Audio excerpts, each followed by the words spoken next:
নমস্কার বন্ধুরা, আমাদের চ্যানেলে স্বাগতম। ডিএ একটি গুরুত্বপূর্ণ আপডেট। তো বন্ধুরা, ডিএ এই মুহূর্তে গুরুত্বপূর্ণ আপডেটটি হচ্ছে রাজ্য সরকারি কর্মীদের ডিএ বিরাট আপডেট।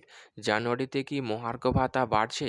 তো বন্ধুরা, ডিএ সংক্রান্ত আপডেটটি নিয়ে আমি স্টেপ বাই স্টেপ আলোচনা করব। তো অবশ্যই আপনারা ভিডিওটি স্কিপ না করে অবশ্যই পুরোটা দেখবেন।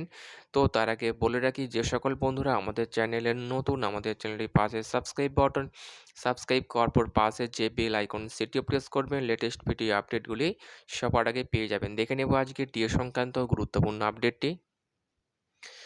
রাজ্য সরকারি কর্মীদের ডিএ নিয়ে জল্পনা তো চলছেই। Confederation of state government employees এর সাধারণ সম্পাদক মলয় মুখোপাধ্যায় কি বলেছেন? গত 2017 সালের 1 জুলাই থেকে 1% ডিএ বাড়ানো হয়েছিল।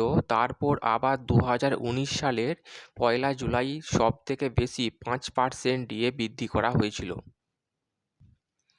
যারা প্রত্যেক মাসেই মূল্যসূচক ঘোষণা করে, কিন্তু আবার কোনো মাসে 8% থেকে 10% হতে পারে বলে জানান তিনি।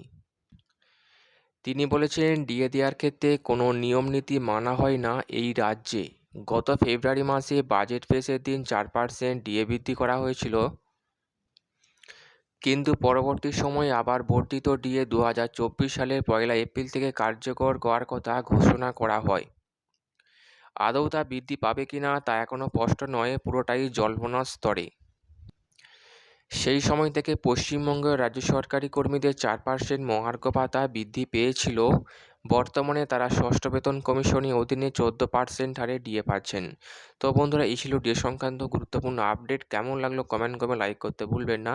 পরবর্তী আপডেট পাওয়ার জন্য আমাদের চ্যানেলটিকে সাবস্ক্রাইব করে রাখবেন। থ্যাংক ইউ বন্ধুরা, ভিডিওটি দেখার জন্য।